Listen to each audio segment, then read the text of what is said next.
दैनिक अंगारा देख रहे मेरे सारे दर्शकों को मेरा यानी कि एडवोकेट देव लोहान का प्रणाम नमस्कार। दर्शकों और मेरे मित्रों और मेरे साथियों, आप सबका प्यार स्नेह लगातार हमें मिल रहा है। हमारा दैनिक अंगारा आप सबके मन में सवाल और सबके मन में जवाब भी पैदा कर रहा है। बहुत सारे साथी सवाल पूछने के लिए आते हैं और बहुत सारे साथी जवाब देने के लिए भी हमारे बीच में आ रहे हैं। उन्हीं साथियों में से एक साथी हमारे हैं उन्हीं साथियों में से एक साथी हमारे हैं पंजाब। पंजाब के बारे में बहुत सारी बातें हो चुकी हैं, बहुत सारी बातें की जा चुकी हैं, लेकिन पंजाब की वास्तविक स्थिति से अगर हमें कोई अवगत करा सकता है, तो वो पंजाब के अंदर रहने वाले लोग ही करवा सकते हैं। तो मैं स्वागत करूँगा मेरे साथी का जो अपना नाम और अपनी पहचान गोपनीय रखना चाहते हैं और हम उनकी गोपनीयता का सम्मान करते हैं और उनके इसी सम्मान को कायम रखते हुए हम उनको कैमरा ऑफ करवा के उनसे बातें करेंगे ताकि पंजाब की जो परिस्थितियां हैं, पंजाब की जो स्थितियां हैं, उनको हम खुल के समझ सकें। कैसे एक स्वर्ण भूमि, कैसे गुरुओं की भूमि आज ड्रग्स के अंदर नहा चुकी है, कैसे गुरुओं की भूमि आज गरीबी के अंदर है। मैं इसकी गरीबी का आलम सिर्फ यहीं से बताना चाहूंगा कि इस वक्त पे जो जीडीपी रेशियो पंजाब का निकलता है, वो देश के सबसे कम जीडीपी ग्रोथ वाले राज्यों में से एक है। आज पंजाब की हालत ये है, पंजाब की माली हालत ये है कि पंजाब के पास अपने ही कर्मचारियों को देने के लिए पैसे नहीं है। कहाँ गए पंजाब के पैसे? एक धरती जो एक वक्त पर भारत की ही नहीं बल्कि पूरे के पूरे मध्य एशिया की सबसे उपजाऊ धरतियों में से एक थी। आज उस धरती को किसका श्राप लगा? इन्हीं सारी बातों के साथ मैं अपनी बात में आपके साथ जोड़ता हूँ हमारे उस अज्ञात साथी को, जिस अज्ञात साथी का नाम हमने रखा है पंजाब।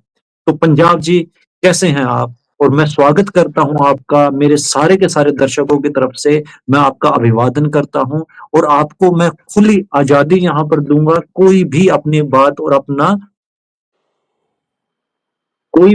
यहाँ पर रखने की। तो आप अपनी बात कह सकते हैं। जी, सत श्री अकाल, राम राम। एडवोकेट देव लोहान जी, आपके सभी सत श्री दर्शकों को जो भी देख रहे हैं लाइव।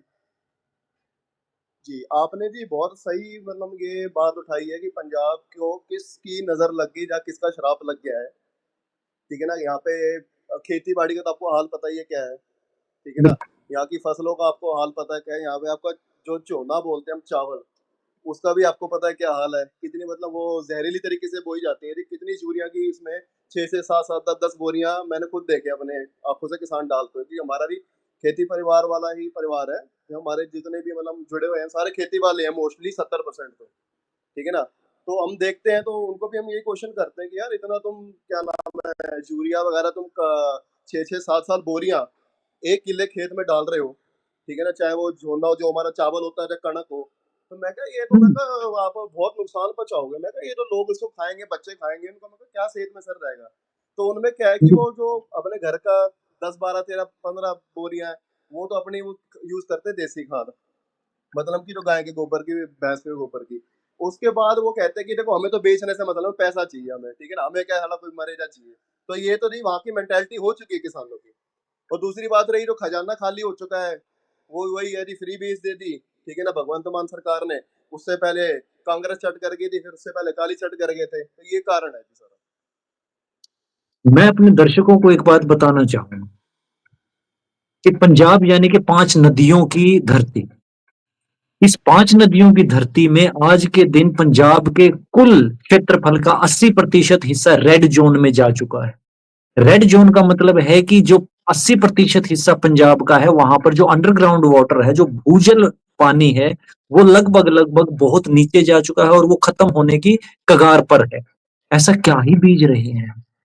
क्या अगर हम अपने आने वाली पीढ़ियों का पानी आज ही झोने के ऊपर लगा के चले गए, तो हमारे आने वाली पीढ़ियां क्या लेंगी?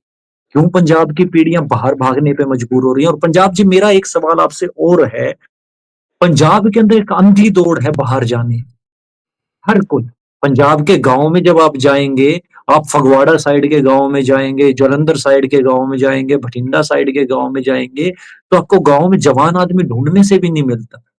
वहां पर बूढ़े इंसान घूम रहे हैं और वो भी अकेले घूम रहे हैं। जिसके 20-20 किले हैं, जिसके 25 किले हैं, 15 किले हैं, वो आदमी भी आज के दिन कनाडा जाके मजदूरी कर रहा है। क्यों पंजाब के अंदर ये ट्रेंड है कि हर आदमी पंजाब के अंदर रह के पंजाब को नहीं संवारना चाहता, पंजाब को नहीं बनाना चाहता। वही आदमी कनाडा जाके कनाडा को बनाना चाहता है, कनाडा को संवारना चाहता है। जी, इसका जी सिंपल सा एक, अगर मैं आपको एक टर्म में आंसर दूं ना, एक टर्म में उसका मतलब उसका आंसर होगा फुकरापंथी, नंबर 1 पे। तो मैं आपके सवाल से शुरुआत करता हूँ। आपने जैसे कहा कि पंजाब में पानी 80% एरिया जो है वो रेड जोन में जा चुका है, मतलब पानी बहुत डूंगाई में गया है, ठीक है और ना? ये कई मेरी जगह तो रिपोर्ट नहीं है।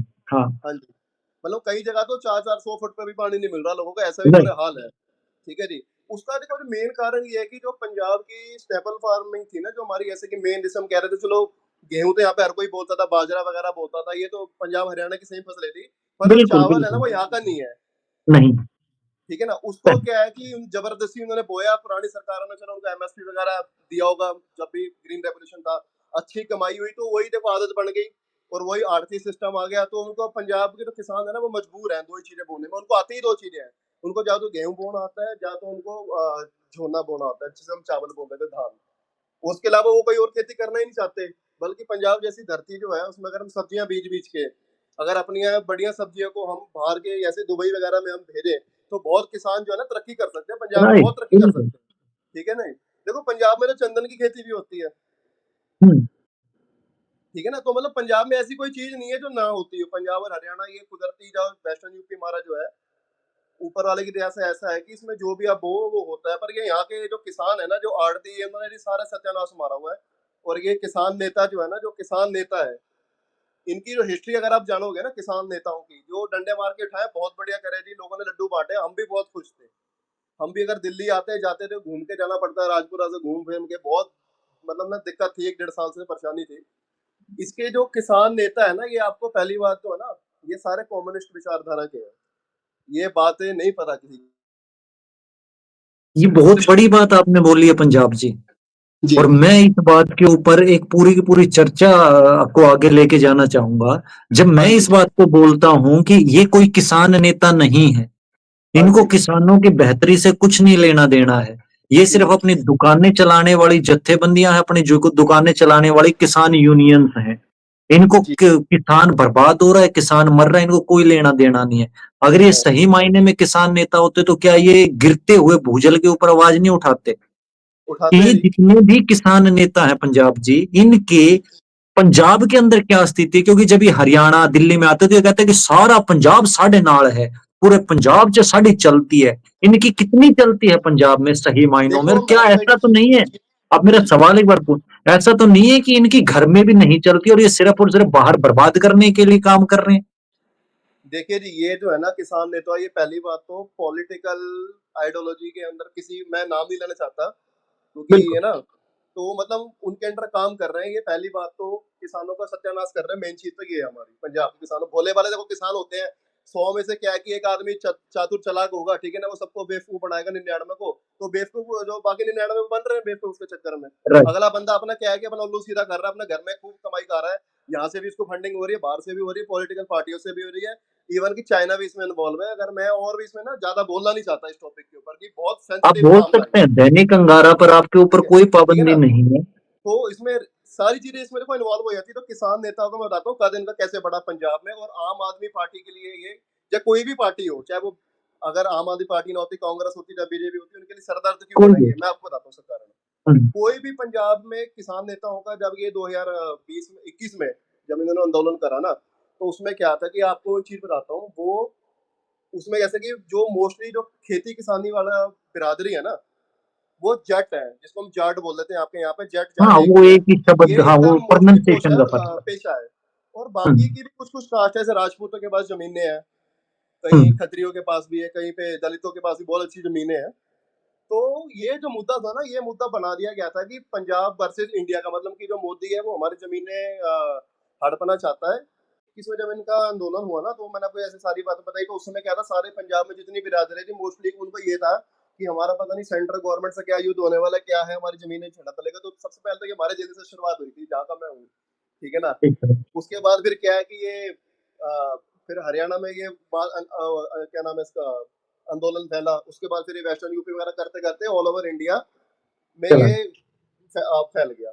उसके बाद क्या है कि जब इनको पहली सक्सेसफुल हासिल हुई, अपने जो दिल्ली में इन्होंने करा था, जो कि गलत था, लाल किले पे जो इन्होंने झंडा फहरा हाँ, दिया था, वो तो गर्व लाल इन्होंने किला तो किया वहाँ। जी, जी, इंडिया क्या नाम है उसमें, इंडिया का लगा हुआ है, तो पहली बात तो ऐसा तो है नहीं, कल को अगर हिंदू भी फेरने लग गए, अपना मुसलमान फेरने लग गए, तो ऐसा तो देश चलेगा नहीं। बिल्कुल। ठीक है? तो उसमें चलो कोई बात नहीं, जो इन्होंने जो करा अपना, ठीक है ना? उसके बाद वो डिटेन भी हुए बंदे, कौन थे, सरकार तो देखो छोड़ती रहे नहीं, ठीक है ना? चाहे बंदा सरकार कहीं भी पाताल में घुस जाए, ठीक है? सरकार के लंबे हाथ होते हैं ना। बहुत लंबे हाथ होते हैं, लोगों की टांगे भी लंबी होती है, सब कुछ लंबा हाँ, होता हाँ। है। तो मैं ये बात कह रहा हूँ, तो इनका ना ऐसे इनको सक्सेसफुल हाल तो, तो पंजाब में इनका ना कद बढ़ गया किसान नेताओं का, वो बड़े ऊंचे लेवल का बढ़ गया कि अगर लोगों में अगर थाना पुलिस हो जाती थी, लड़ाई झगड़े होते थे, तो लोग जहाँ पहले एमएलए, काउंसलर और एमपी के पास या फिर थानों में जाते थे, तो लोग क्या करते थे, इनके पास जाने लग गए जी, ठीक है, हमारा मैटर ये हो गया, तो इस मैटर को सुलझाओ। तो पंजाब में ये कद बढ़ गया था इनका, ठीक ठीक है। है? अब इनको ये लगा कि भाई हम तो क्या नाम है, बड़े लेवल के वो है, हम तो सीएम को भी कुछ नहीं नेता समझते, बने। ना एमएलए एमपी, तो हमारे आगे कुछ भी नहीं है, कि भाई हाँ, हमारे एक आवाज मारेंगे और हमारे पीछे हजारों जो दुनिया खड़ी हो जाएगी। मतलब देखो, हाँ, एक अगर एक बंदे पे अगर 1000 बंदा खड़ा हो रहा है, जो कि बात सच भी थी, ठीक है ना? ठीक है। इनकी एक कॉल पे बंदे इकट्ठे भी होते थे, ठीक है? हुँ, तो इनका बस वहां से ना, उनका उसके बाद जब इन्होंने अभी 1.5 साल पहले आंदोलन करा, उसके बाद लोगों का ना कुछ इंटरेस्ट नहीं था, कुदरती भगवान की जैसे ऐसा था कि इस बार जो आंदोलन हुआ ना पंजाब हुँ, में भी, सिर्फ जो जट कम्युनिटी है उसमें भी कुछ थोड़े से लोग हुँ, इनका साथ हुँ। दिए। वहां पे आप बॉर्डर पे देखो, 200-300 या 500 से ज्यादा कोई बंदा नहीं बैठा हुआ था, हाँ, राइट, ठीक है ना? ज्यादा बंदा नहीं था, मैं राइट। कहूँ चलो मुश्किल से मुश्किल 1000 बंदा आप पकड़ लो, मोटा मोटा एस्टिमेट दे रहा हूँ खींच के, हाँ, इतना ही था, इससे ज़्यादा ठीक है? नहीं था। इससे ज्यादा बंदा नहीं था, पूरा पंजाब नहीं था, 3-3.5 करोड़ की बात ये है, उसमें से 1000 बंदा करीब बैठा होगा। तो बिल्कुल। इन्होंने हुड़दंग मचाया जी, परेशान करके रखा रोडों को। तो भगवंत मान तो इस चक्कर में था ना कि वो मतलब सेंटर में भेज दूं मैं, हुँ, सेंटर में हुड़दंग करेंगे फिर से। अब वो क्या हुआ जी, वो हरियाणा गवर्नमेंट ने बैरिकेडिंग रिवर्स कर रखी थी, वो बेचारे, और उनकी संख्या भी कम थी, वो वहीं बैठे रह गए, तो उन्होंने वहां पे पंजाब में लोगों को तंग करना शुरू कर दिया, जो आले दुआले के लोग थे, जो गाँव के। उससे अब क्या हुआ जी, इंडस्ट्री बर्बाद हुई, ठीक है ना? हुँ, फिर उसके बाद राइट। भगवंत मान के पास इंडस्ट्रियलिस्ट गए, वो कह रहे कि 1-1.5 साल हो गया भैया, हमारा भी तो सोचो, तुम क्या पंजाब को बर्बाद करने लगे हो, खजाने हुँ, खाली होने लगे। तो मजबूरी में भगवंत मान ने वो एक्शन लिया है। हुँ, और इसमें तो ये भी बात कही जा रही है कि वो जो डल्लेवाल था ना, हुँ, जो अंदर की बातें मैं आपको बताऊं, वो खुद भी चाहता था कि मैं मतलब इस आंदोलन से हटूं, क्योंकि बंदे तो ज्यादा हो नहीं रहे, तो मैं एक बलि हुँ, का बकरा बन रहा हूँ। अब आप बलि का बकरा हुँ, सोच लो किसके बीच में बन रहा है वो, कोई बिल्कुल। तो उसके ऊपर आका बैठा होगा ना। अच्छा पंजाब जी, मेरे आपसे 2 सवाल और हैं। जी, पहला सवाल तो मेरा ये है कि अभी महाराष्ट्र का एक जिला है बुल्धाना, जी, बुल्धाना में पंजाब से गेहूँ गया जी, और उस गेहूँ को खाने से एक पूरे का पूरे गाँव में लोग गंजे हो गए। लोग जाँच गंजे हुई। हो गए जी। हाँ, ओके, ओके, जाँच हुई इस गेहूँ की। जी, तो उस गेहूँ के अंदर क्या मिला? हाई सेलेनियम मिला। ओके, सेलेनियम सेलेनियम नाम का एक ज़हर है, जो ज़हर हम अच्छा, अपने फसलों में डालते हैं, तो उसका जी, लेवल बहुत ज़्यादा मिला। हम्म, तो उनके सेहत के ऊपर उसके बहुत एडवर्स इफ़ेक्ट थे। हम्म, क्या मेरे पंजाब का जो किसान है वो इतना नासमझ और इतना भोला है हम्म, कि वो ऐसे-ऐसे ज़हर इस फसल के अंदर डाल रहा है, उसका खुद का जो राज्य है, आज पंजाब के अंदर देश का सबसे ज़्यादा कैंसर का रोगी पंजाब में है। जी, जी, जी, ट्रेन भी चलती है राजस्थान की तरफ, कैंसर हाँ, ट्रेन। पूरे का पूरा हरियाणा में हिसार जब भी आप आओगे तो हिसार में आप देखेंगे कि अमूमन जो रोगी हैं कैंसर के, वो पंजाब का है। पंजाब का है जी। तो ऐसा क्या पंजाब के किसानों को ये नज़र नहीं आ रहा है कि अगर तुम अपनी गेहूँ के अंदर इस तरह के नतीजे दोगे, तो एमएसपी पर तो क्या तुम्हारी गेहूँ कोई मुफ्त में भी नहीं खाएगा। एमएसपी तो छोड़ दो, जी, ये मुफ्त में भी नहीं खाएगा। अगर मैं आपसे ही बोलूँ कि पंजाब भाई एक काम करो, मैं आपको है ना ये बोतल का पानी दे रहा हूँ और इस हाँ, बोतल का पानी पीने से आप गंजे हो जाओगे और ये बोतल अच्छा, मैं आपको 25 रुपए की दे रहा हूँ, तो क्या आप फ्री में भी ले लोगे? 25 तो भूल नहीं, नहीं, जाओ। नहीं, बिल्कुल भी नहीं, बिल्कुल भी नहीं। तो हमें अपने ऊपर क्यों नहीं पंजाब का किसान खुद के ऊपर देख पा रहा है कि मैं यहाँ 10-10 कट्टे यूरिया के ना डालूं और फिर हम मैं भी एक किसान परिवार से हूँ, मैं खुद एक किसान हूँ, मेरा परिवार हुँ, किसान नहीं करता है, मैं किसानी करता हूँ। ये कटु सच्चाई है कि हम 10-10 कट्टे यूरिया के उस फसल में डालते हैं और जी, इस चीज का सबूत महाराष्ट्र के लैब ने दिया जब सेलेनियम वहां पर ज्यादा निकल रहा है। हुँ, बार बार जो यूरोपियन लैब्स हैं जिन्होंने हमारा कई बार हमारा जो धान है, जो जोना है, उसको कैंसल किया है कि इसके अंदर तो हाई पेस्टिसाइड्स हैं, लेकिन फिर भी जी। किसान मानना क्यों नहीं चाहता पंजाब? जी, इसका देखो मैंने जो अभी स्टार्टिंग में बात की ना, जो आड़ती हैं, उन्होंने सिस्टम ही ऐसा बना दिया और ये पंजाब के लोगों की भी कुछ गलती है इसमें। इसमें सारी मिली-भुगत है। तो उन्होंने सिस्टम ही ऐसा बना दिया ग्रीन रेवोल्यूशन के बाद ना कि मतलब जो लोग थे ना वो सारे खेती पे डिपेंड हो गए थे मोस्टली। लोगों को जी अच्छी आमदनी हुई, लोगों ने उस समय इतनी बड़ी-बड़ी कोठियाँ, ठीक है ना, बड़ी-बड़ी गाड़ियाँ रखी, तो सब फॉलो करने लग गए जी। मोस्टली 2 ही फसल होती थी कि उस समय क्या था, हमारे यहाँ थोड़ा क्राइसिस था कि हमारा ग्रीन रेवोल्यूशन शुरू हम बाहर से मंगाते थे, तो पंजाब सॉरी इंडिया को लोड थी, क्या नाम है उसका, हाँ, खाने की। गेहूँ की। हाँ जी, हाँ जी, कम पड़ रहा था। तो पंजाब और मेरे को हरियाणा में इसमें ग्रीन भी एक चीज़ रेवोल्यूशन आया। कहनी होती है। जी, हाँ जी, यहाँ पर मैं एक बात कहता हूँ कि हमारे देश में बताया गया कि हमारे यहाँ पर गेहूँ की कमी होगी। जी, गेहूँ एक दलदर किस्म का खाद्यान्न है, जी, जिसके अंदर ग्लूटीन बहुत ज़्यादा और बीमारियाँ बहुत ज़्यादा हैं। हमारे जी। अंदर को हमारे देश में उस टाइम गेहूँ की कमी नहीं थी, बल्कि हम गेहूँ खाते ही नहीं थे। खाते ही हम नहीं थे, खाते बाजरा थे वगैरह चलता मिलेट। था मोस्टली। हाँ, हम मिलेट जिसको सुपर फूड कहते हैं, हम हाँ जी, सुपर फूड खा रहे थे उस टाइम पे। और जी, हमें ग्रीन रिवॉल्यूशन के नाम पे सुपर फूड से हटा दिया गया। ग्रीन रिवॉल्यूशन के नाम पे यूरिया और पेस्टिसाइड्स हमारे खेतों में बो दिए गए। और आज अमूमन अमूमन ना सिर्फ पंजाब बल्कि पूरे भारत की सेहत बिगड़ गई है। हाँ जी, आप अपनी बात जारी रखें। हाँ जी, हाँ जी सर, इसके ऊपर वही जो कंपनीज़ है ना, जिन्होंने जो कंपनियाँ जो पेस्टिसाइड बनाती हैं, जो उस समय बनाती थी, वो क्या हम्म, नाम है ना, वो ज़हर बनाने वाली कंपनियाँ थी। उन्होंने अपना बिज़नेस ही अपनाया, अपना इसमें इस राइट। क्षेत्र में आ गए, तो पंजाब में सबसे ज़्यादा उन्होंने सप्लाई करी, पंजाब और हरियाणा के रीजनों में, ठीक है ना? किसानों ने मोनसेंटो इसमें। का सब दर्शकों की जानकारी के लिए बता दूं, मोनसेंटो का सबसे ज्यादा बिजनेस पंजाब और हरियाणा देते हैं। हाँ जी, ठीक है ना? और ये बाहर बैन सी कंपनी है। हम्म। बाहर के देशों ने ना अपनी कंपनी में बैन कर दिया था कि भाई तुम्हारी ये जो पेस्टिसाइड है, पेस्टिसाइड देखो वो भी यूज राइट। करते हैं, ऐसी बात नहीं है। मैं कनाडा, इटली वगैरह गया हूँ। इटली में तो खैर मोस्टली बहुत खेती होती है, इटली के अंदर आप जाओ ना, मोस्टली खेती बिल्कुल वाला बिल्कुल, हाँ रीजन है जी, वो। बिल्कुल। जी, पेस्टिसाइड वहाँ भी यूज हो रहा है, पर क्या है ना कि ये जो कंपनियां बैन हुई थी, जो जिसका आपने अभी नाम लिया, हम्म। वो अपनी जब बैन होके जो उनको मार्केट मिल गया इंडिया में, वो अपना इंडिया में आए, ठीक है ना? और आड़तियों ने देखो जिसका फायदा उठाया, दलाली करी बीच में, ठीक है ना? उनका अपना मोटा कमीशन बना। तो ये अब सिस्टम बन चुका है जी ऐसा। अब किसान जो है ना वो मजबूर है, इसकी आप मजबूरी भी समझिए आप। मैं वो क्या है कि समझता हूँ, उसके मैं इस मन में बात को। तीन दो चीजें होती हैं जी। 6 महीने में मेरे को अपनी कणक बोनी है, 6 महीने का समय लगता है। अब मार्च की अब कटाई शुरू हो जाएगी, ठीक है? जब होने वाली का अप्रैल में शुरू कर देते हैं, और बस पंजाब में होने वाली कटाई शुरू, अब ठीक है? 15 दिन में कटाई शुरू हो जाएगी। हाँ जी, हाँ जी। उसके बाद फिर हम्म, उसको चिंता लग जाती है, जो क्या नाम है, धान की। तो उसके बेचारे के मन में 2 ही चीज़ें घूमती रहती हैं, वो इन चीज़ों की तरफ जा ही नहीं पाता, या उसको जाने नहीं दिया जाता। हम्म, तो ये है राइट जी, राइट। ये एक है ना, ये एक सोशल रिफॉर्म लाना पड़ेगा थोड़ा-सा। इसमें गवर्नमेंट को भी इन्वॉल्व होना पड़ेगा, और इसमें किसानों को खुद भी आप इन्वॉल्व होना पड़ेगा। सोशल रिफॉर्म लाएगा कौन? पंजाब सोशल रिफॉर्म लाता है यूथ। और पंजाब का जी, यूथ तो पंजाब में है ही नहीं। जी, पंजाब का यूथ तो +2 होते ही एक ही रट लेके बैठ जाता है। कनाडा जाना है, अमेरिका जाना है, यूरोप जाना है। उससे अगर कोई कहते कि अगर तू कनाडा, अमेरिका, यूरोप चला गया तो पंजाब के अंदर रिफॉर्म्स कौन लेके आएगा, इस बर्बाद होते पंजाब को बचाएगा कौन, तो कहता है कि मेरे को कोई लेना देना नहीं है, मेरे को तो वहां जाना है। जी, पंजाब के मैं लोग इसमें भी पंजाब आपको से कारण मोहब्बत बताता हूँ। करना पं छोड़ गए। जी, ऐसा इससे कैसे हो पहले सकता है कि पंजाबी ही खुद पंजाब से मोहब्बत करना छोड़ गए? जी, जी, देखो ये बड़ी त्रासदी हुई है बीच में भी कुछ टाइम पहले, पर इसमें क्या है कि अब सुधार आ रहा है। मैं आपको बताता हूँ। जलंधर में ना जो सबसे ज़्यादा आइलेट सेंटर हैं, हम्म।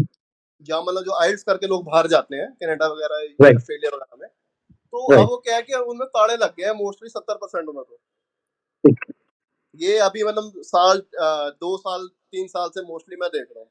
अब जो रुझान है ना बच्चों का, अब वो है कोचिंग सेंटर की तरफ। पर हम्म, बाहर का बंद नहीं हुआ अभी। हम्म, बाहर का चल रहा था, ये बंद हुआ है मोस्टली ये ट्रम्प के आने के बाद, और जब से वो ट्रूडो हटा है। ठीक है। क्योंकि ये है ना कि दोआबा रीजन है, देखो जी, सतलुज और ब्यास के बीच का, बिल्कुल। जहाँ पे आप पढ़े हो, एलपीयू जहाँ पढ़े थे ना, वो हाँ, जलंधर में, मैंने। वो दोआबा रीजन है। तो राइट राइट सबसे राइट। पहले पंजाब में जो विदेश में गया, वो वहां के हाँ, वो लोग तो गए आता थे। है। ब्रिटिश आर्मी में थे, वो कनाडा गए सबसे पहले, और इंग्लैंड गए, ठीक है? हम्म, मतलब इंग्लैंड तो वो जाते ही थे, क्योंकि ब्रिटिश इंडिया का यहाँ पे साम्राज्य था, वो महाराजा रणजीत सिंह का बेटा भी गया था, ठीक है ना? हाँ। पर कनाडा लोग जाना शुरू हुए, तो वहां पे ना बातें ऐसे की होने लगी कि यार बहुत बड़ी जमीनें हैं, अंत नहीं है, ठीक है, अच्छा हवा हम्म, पानी है, बंदा देखने को नहीं मिलता। तो ये तब से अंग्रेजों के जमाने से बातें शुरू होती थी कनाडा के लिए, गांव के अंदर। तो कहते थे हमारा इतना पैसा बन गया, वो बाहर की कमाई लाते थे अपने विदेश में, आज से सोचो 70 साल पहले कोई बंदा बाहर जाके अगर अपने गांव में अच्छी कोठी बना रहा है, 70 साल पुरानी बात कर रहा हूँ मैं, 20-30 साल पुरानी नहीं, बिल्कुल, 40 साल पुरानी, समझ रहा हूँ, तो समझ रहा हूँ। लोगों के मन में क्या प्रभाव जाएगा कि यार बाहर पता नहीं क्या है। तो लोगों ने ना तब से जाना शुरू कर दिया, और पिछले 50 साल से क्या है, जो जाट थे वो उनकी हुँ, प्रेफरेंस होती थी यूके, हुँ, कनाडा, हुँ, अमेरिका, हुँ, ऑस्ट्रेलिया, और उसके बाद यूरोप के कुछ देश आते थे, ठीक है ना, जर्मनी वर्मनी हुँ, वगैरह। उसमें फिर क्या हुआ जी, जब ये लोगों की तरक्की हुई, जाटों की, हुँ, जट की, हुँ, समाज में ना एक वो क्लैश हो गया।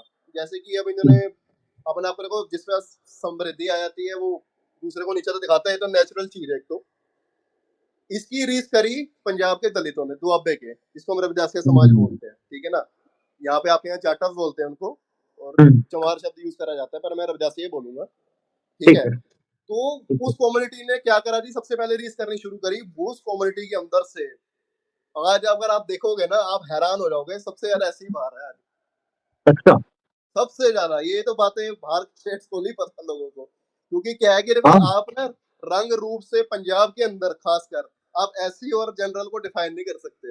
हाँ, ये आप ठीक है। भुलेखा खा जाओगे कि यार इसकी बंदा 6 फुट का लड़का है, नीली आंखें, गोरा रंग है, क्या जी रविदासी है या वाल्मीकि है, ऐसे भी केस हैं, ठीक मैं है। पंजाब जी, अब मैं है ना उस दुखती हुई रग को छेड़ना नहीं, मैं चाहूँगा उसी पे जिस आ रहा हूँ, दुःख मैं उसी पे आ रहा हूँ, हाँ, उसी पे आ रहा हूँ। इस तो उस सवाल से जी, आगे का सवाल क्योंकि हमारा वक़्त जो है वो वक़्त पूरा जी, होता जा मैं रहा है आपकी बात, जी, जी, मैं समझ और गया। मैं तो चाहूँगा एलिटोरेट, मैं आपकी हिम्मत की दाद दूँगा।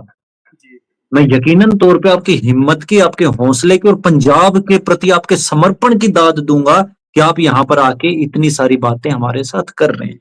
मेरे एलपीयू के दिनों में मैंने कुछ चीज़ें दोआबा में देखी।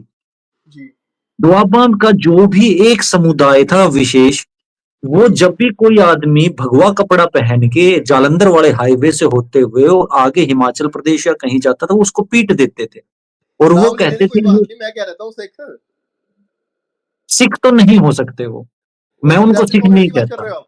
वो खालिस्तानी हो सकते हैं, वो सिख नहीं, नहीं, नहीं नहीं, हो नहीं, सकते। नहीं, नहीं, नहीं, नहीं, लोहान जी, नहीं, नहीं, नहीं, यही तो हमको गलतफहमी हो हाँ जाती है। जी, मैं तो वो आपको बताता हूँ कौन क्या थे था। वो लोग? जी, मैं आपको बताता हूँ। तो हुँ, जैसे कि मैं आपको कह रहा था ना कि जो विदेश जाने का, देखो जी, फिर एसईओ में फिर दौड़ लग गई, ठीक है ना, ये लोग अपना बाहर हुँ, गए, तो उसके बाद क्या है कि सबने शुरू कर दिया। माझा में हुँ, भी शुरू हुँ, होगी बीमारी, मालवे में भी होगी, पर दोआबा सबसे हुँ। ज्यादा, माझा मालवे के लोग कम है बाहर, सिर्फ हाँ, बठिंडा राइट, वगैरह, मोगा वगैरह आप छोड़ के, ठीक है। अब रही राइट। उसकी बात, जो आपने भी प्रश्न किया है, हुँ, देखो पंजाब में ना मिशनरीज जो है, हुँ, मैं उन मिशनरीज की बात कर रहा हूँ जो, जिनको आप नीले झंडे वाले बोलते हो। हुँ, जो चंद्रशेखर आजाद है, जो अभी यूपी से एमपी बना है, जिसने अपनी भीम समझ गया। सेना, भीम आर्मी बनाई थी, हुँ, वो शरण कहाँ लेता था पता है आपको? हाँ, पंजाब में लेता था। पंजाब में कहाँ पे? जलंधर में। बिल्कुल, मेरा ठीक-ठाक जलंधर जो है एक ना, वो वक़्त पे पूरे ठीक-ठाक ऑल ओवर मित्र इंडिया का गढ़ है इस चीज का, मैं समझ गया उस चीज़ को। ठीक है, क्योंकि लेकिन वहां पे जो एक कम, च आज के दिन भी पंजाब जी, का जो यूथ है, जी, पंजाब का जो मेरा जवानी है, पंजाब के जो नौजवान हैं, उन पंजाब के नौजवानों को जिनको गुरु तेग बहादुर जैसे महान गुरु का फ़ोटो उठा के, ध्वज उठा के चलना चाहिए। जी, उन्हें जिन्हें गुरु नानक जी का ध्वज उठाना चाहिए, जिन्हें श्री चंद जी का ध्वज उठाना चाहिए, जी, जिन्हें गुरु गोविंद सिंह का, गुरु हरगोविंद सिंह का ध्वज उठाना चाहिए, वो एक ऐसे इंसान, ऐसे बर्बाद किस्म के इंसान भिंडरांवाले के ध्वज उठा के चल रहे हैं जिसकी कोई सोच नहीं थी, जिसने जिस टाइम पे स्वर्ण मंदिर में ऑपरेशन हुआ तो वहां पे 35-40 लड़कियों की लाशें निकली थी और जी, उन लाशों के साथ बेतरतीब तरीके से बलात्कार किया गया था। वो जी, बलात्कार किसने किया था? उन्हीं लोगों ने किया था ना। तो पंजाब का हीरो कौन होना चाहिए? महाराजा रणजीत सिंह होने चाहिए, जिनकी तलवार के ऊपर माँ भवानी की जय लिखी थी। गुरु गोविंद सिंह होना चाहिए, हमारे 4 साहिबजादे होने चाहिए, हमारे गुरु नानक जी होने चाहिए। पंजाब का नायक एक आतंकवादी भिंडरेवाला और सिर्फ वो आतंकवादी नहीं, वो दरिंदा था। वो दरिंदा कैसे बन गया पंजाब जी? जी, मैं बताता हूँ, देखो इसका ना मेन जिम्मेवार है ना, जो मतलब 80% हम जिम्मेवारी थोपेंगे, वो हम थोपेंगे कांग्रेस पे। हुँ, 80% कह रहा हूँ मैं, 100% नहीं कह रहा। अब मैं आपको ठीक बताता है, हूँ 20% क्या है। देखो, ठीक जो है। भिंडरांवाले का राइज है ना, हम पहले उसको हुँ, समझते हैं कि पंजाब में 60 से लेके 70 का हुँ, मिड हुँ, अर्ली 70s तक का ना हुँ, नक्सलिज्म पंजाब में था, मतलब कि जिसको हम कम्युनिस्ट मूवमेंट थी, और बहुत बड़े तरीके तगड़े लेवल पे थी। हमारे ठीक गांव है। में खुद एनकाउंटर करे हैं जी पुलिस ने, हमारे दादा अच्छा, कहानियां बताते हैं, हुँ, ठीक है ना। तो मतलब क्या है कि पंजाब में ना एक सिक्खी से लोग हट गए थे, कम्युनिज्म इतना आ गया था कि हर कोई कम्युनिस्ट बन रहा था। कम्युनिज्म की देखो पकड़ कहाँ पे थी, कॉलेजेस नंबर 1 पे, और राइट, दूसरे आपके किसान नेता। राइट, अच्छा, अगर आपको जाटों और किसानों को अगर आपको एक करना है, कम्युनिज्म में लाना है, तो आपको किसकी जरूरत पड़ेगी? किसान नेता की। और अगर राइट, आपको यूथ का दिमाग घुमाना है, फेरना है, ब्रेन वॉश करना है, आपको किसकी जरूरत पड़ेगी? स्टूडेंट लीडर की। और वो आपको राइट, काम मिलते हैं जी किसान नेता और आपको कॉलेज और स्कूलों में। ठीक राइट, है, तो वहां से लोगों में क्या है कि सिक्खी के और हिंदुइज्म के जो मतलब सिक्खी और हिंदुइज्म को मानते थे, वहां से जो दलित कास्ट है या कोई वैसी कास्ट है ना, उनके लिए उनके मन में ना नफरत हुई, क्या नाम है, रिलीजन से और जनरल कास्ट जो हिंदूज है। ठीक है ना, आज भी आप देखो पंजाब में हिंदुओं को पता क्या बोला जाता है? ब्राह्मण, पाणी और हम्म, राजपूत, यही हिंदू है और कोई हिंदू नहीं पंजाब में। सिर्फ ये अच्छा, 3 कास्टें हैं। उसके बाद क्या हुआ जी, जब ये सारी हुई तो सिखिज़्म को बचाना था, कोई ना कोई आना था। तो ऐसे में राइज़ हो जाता है भिंडरावाले का। वो जी एक ना ग्रंथी टाइप का था, ज़्यादा हम्म, पढ़ा-लिखा भी नहीं था, वो तो भिंडरावाला आता है। तो हम्म, जैसे ही कांग्रेस वहाँ पे फिर उनको ये जो कम्युनिस्ट को काउंटर करते हैं अकाली दल। अकाली दल का फिर हम्म, कद बढ़ गया। अब अकाली हम्म, दल का कद बढ़ रहा था तो कांग्रेस आती नहीं थी पंजाब में। अब कांग्रेस कैसे हम्म, आए? उन्होंने जी खड़ा कर दिया भिंडरावाले को। ठीक है ना? राइट, बल्कि राजीव दीक्षित ने, जो राजीव गांधी था, सॉरी, राजीव हाँ, गांधी ने ना भिंडरावाले से पहले 2 और चेहरे देखे थे एक्सपेरिमेंट कि किए थे। जी, चेहरे और देखे हम्म, थे कि मतलब जो सिख लोगों को अपने साथ लगा लें। तो उसमें हम्म, जी उनको भिंडरावाला पसंद आ गया। अब भिंडरावाला जो ज़्यादा पढ़ा-लिखा तो था नहीं। अब वो भी देखो हम्म, कठपुतली था। किसकी थी? हम्म, कांग्रेस की। और उसमें इन्वॉल्व कौन था आपका? यूएसएसआर, ठीक है ना? और हम्म, आपका पाकिस्तान, ठीक है ना? ये राइट, यूएसएसआर, ठीक है ना? मतलब यूएसएसआर के जो कुछ कम्युनिस्ट जो थे, वो चाहते थे कि इंडिया में भी हमारा भी प्रभाव हो, और पाकिस्तान तो जो कतर का बदला लेना चाहता था, ठीक है ना? हम्म, उस सब की भेंट चढ़ा भिंडरावाला। उसके बाद हम्म, फिर उन्होंने हथियार दिए। इंदिरा गांधी ये तब हम्म, रोक सकती थी, नहीं रोका, ठीक है ना? और उसका हम्म, रिटेलिएट हमने देखा यहाँ पे। और हम्म, बल्कि अकाली दल के ही कई लीडरों ने चिट्ठी लिखी थी इंदिरा गांधी हम्म, को कि आप अकाल तख्त पे हमला करिए। हम्म, जिस दिन उनकी आर्मी, इंडियन आर्मी से लड़ाई हो रही थी ना, साथ साथ हम्म, जो उग्रवादी थे जो वहां पे हम्म, लड़ रहे थे, वो हम्म, अकाली दल के लीडरों को भी ढूंढ रहे थे, जो कि गोल्डन टेम्पल और अकाल तख्त में थे। हम्म, भीषण युद्ध था वो। देखो 2 तरफ हमला कर रहे थे वो। एक तो अकाली हम्म, दल के लीडरों को ढूंढो जिन्होंने चिट्ठी लिखी है कि यहाँ अच्छा, पे इनको अटैक करने के लिए मजबूर करा है, ठीक है ना? उनके मन में ये था। और दूसरा, वो इंडियन आर्मी से तो लड़ ही रहे थे। तो जब ये हुआ लेकिन ना, देखो उससे पहले, हम्म, उसके बाद पंजाब का जो यूथ था, हम्म, उसके अंदर वो आक्रोश आया कि यार हमारे धार्मिक स्थल पे आक्रमण हो गया। उन्होंने ये चीज नहीं देखी कि वहां पे लड़कियां मिली जाए, वहां पे कांग्रेस का इन्वॉल्वमेंट था, किसका इन्वॉल्वमेंट था। हम्म, इतनी चीज हम्म, नहीं देखी थी कि अगर कोई को भगवान ना करे, कोई हिंदू के किसी बड़े उसमें रिलीजियस प्लेस में अगर कोई ऐसा आक्रमण कर दे, तो क्या हम्म। हिंदू चुप बैठेंगे? आक्रोश तो देखो आएगा, नॉर्मल सी चीज है। देखिए, मैं यहाँ पर पंजाब जी आपको एक बात सब स्पष्ट कर देना चाहता हूँ। जी, हिंदू धर्म के अंदर एक जी, बात पत्थर की लकीर है कि राष्ट्र प्रथम। जी, जी, अगर कल को मैं पूरी जिम्मेदारी के साथ ये बात कह रहा हूं कि अगर कल को हमारे राम मंदिर के अंदर आतंकवादी शरण ले लेंगे, तो वो चाहे किसी का भी चोला पहन के बैठे हों, हमारे लिए राष्ट्र प्रथम है। हम ऐसे ऐसे राम मंदिर तो राम प्रभु प्रभु से माफी मांग के फिर से बना देंगे, फिर बना लेकिन देंगे। उन आतंकवादियों को हम कतई माफ नहीं करेंगे, कतई बर्दाश्त नहीं करेंगे। ये पंजाब का जो मेरी नहीं, ये पूरे के पूरे हर हिंदू की बात मैं आपको बता रहा जी, देखो पंजाब का यही दुर्भाग्य रहा है, जो यूथ है ना, बस हूँ। इसी ये यही गलती हो गई जो पंजाब में जो गलती हुई है ना यूथ से, या फिर उस समय के पॉलिटिकल लीडरों से, जब ऐसे किसी भी कुछ भी कह लीजिए, यही गलती हुई है जो वो उस चीज को नहीं समझ पाए।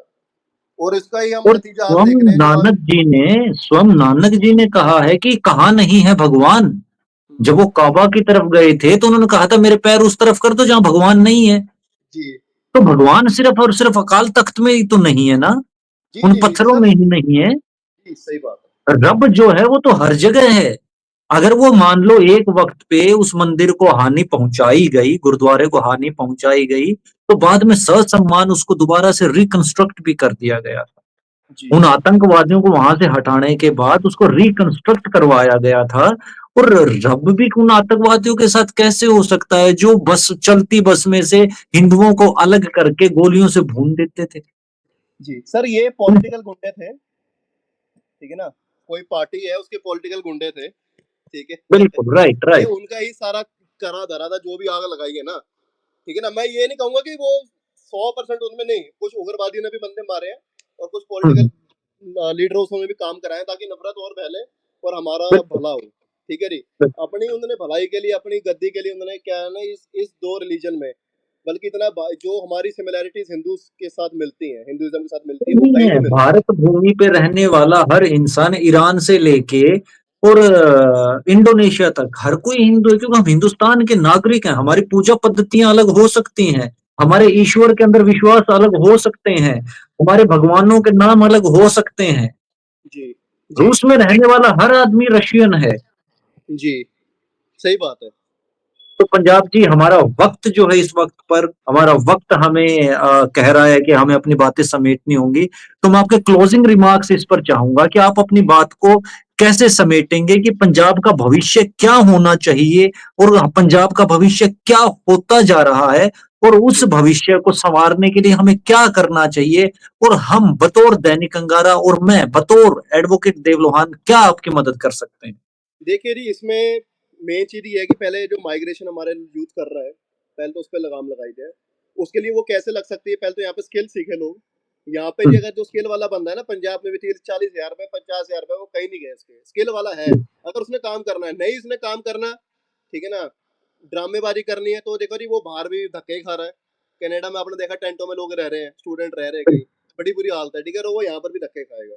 तो पहली बात तो ये है कि लोगों को सेल्फ एम्प्लॉय बने, अपने स्किल सीखे, यहाँ पे काम करे। और दूसरा क्या है कि थोड़ा सा ना किसानों को ये झोने की खेती से बाहर आना पड़ेगा, अगर पंजाब का पानी, अगर पंजाब की किसानी को बचाना है।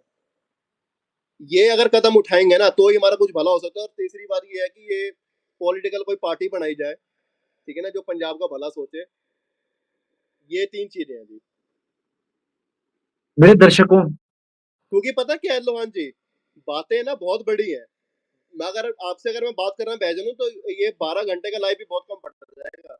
ये तो हम मैंने आपके सिर्फ साथ आपको छोटी लगातार, छोटी एक हाईलाइट्स बताई है अभी। पंजाब उसको जी, हम डीप में तो आपके मैं गया साथ नहीं।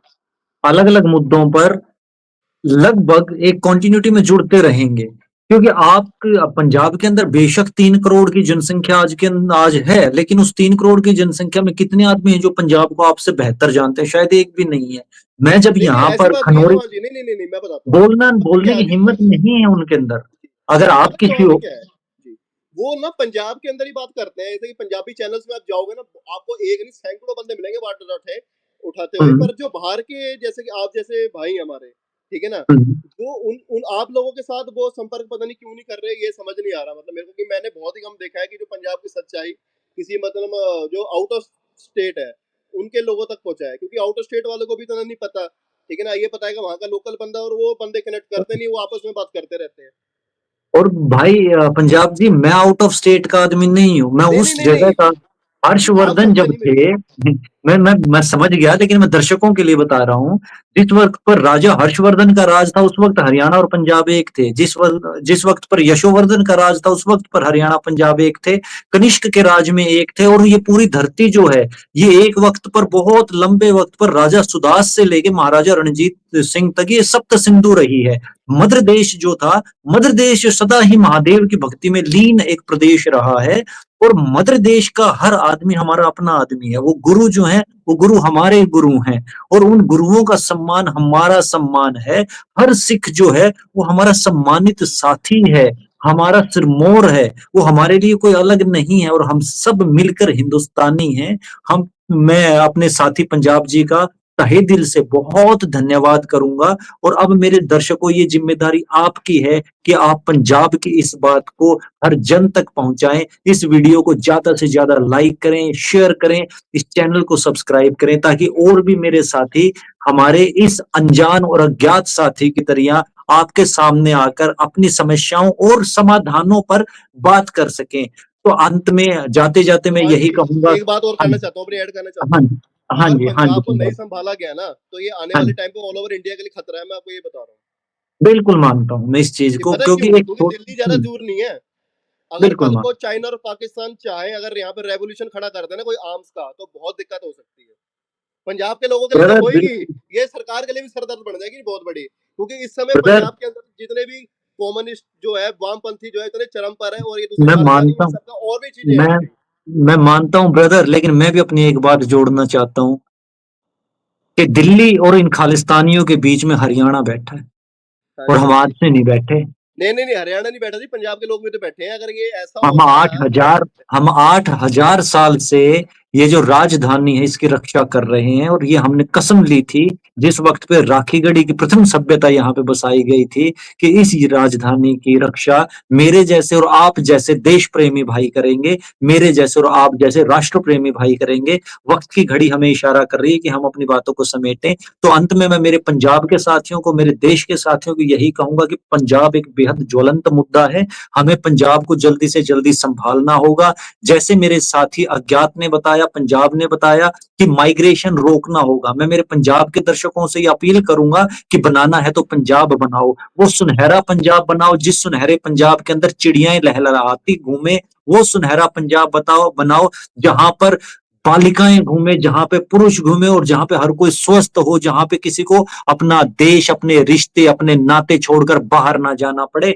जबकि बाहर के लोग यहाँ पर आए, पंजाब के पास वो सारी काबिलियत है, पंजाब के पास दुनिया की सबसे उपजाऊ धरतियों में से एक धरती है। और अगर आप बनाना चाहते हो तो आइए हम पंजाब बनाते हैं। और पहली शुरुआत मैं पंजाब जी आपसे भी करूंगा कि गानों से करिए। गानों से ही गुरु नानक देव जी, आदरणीय गुरु नानक देव जी ने अपने गानों के दम पर एक जागृति पैदा कर दी थी। तो अगर आप माइग्रेशन रोकना चाहते हैं तो संगीत के साथ अपना नाता जोड़िए, संगीत का असर बहुत ज्यादा है। मेरे दर्शकों, आप सब ने हमें वक्त दिया, पंजाब जी आपने मुझे वक्त दिया, आपने दैनिक अंगारा को वक्त दिया, मैं आपका आभारी हूं और मैं आपका धन्यवाद करता हूं। मैं आप सबके हृदय में बैठे हुए उस परमात्मा को नमन करता हूं। जय हिंद, वंदे मातरम, जय श्री राम।